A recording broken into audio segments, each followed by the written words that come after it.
YouTube announced on Thursday that its Dream Screen feature for Shorts now lets you create AI-generated video backgrounds. Up until now, Dream Screen could only create image backgrounds. The new capability is possible due to the integration of Google DeepMind's AI video generation model, VAO, which can create 1080p video clips in various cinematic styles. Users can now use the feature to turn text prompts into AI video backgrounds.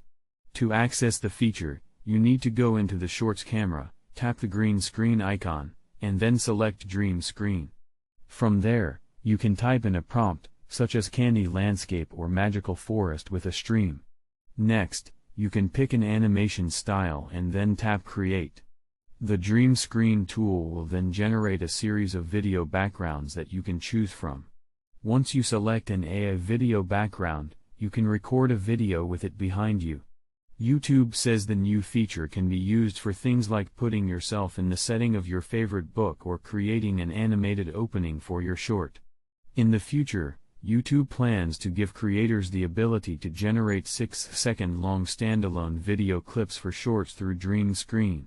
It's worth noting that YouTube is giving Shorts creators access to a feature that's not available on TikTok, the leading short-form video platform. While TikTok lets creators generate AI-powered background images, the company currently doesn't let you create video backgrounds. The new feature is now available in the United States, Canada, Australia, and New Zealand.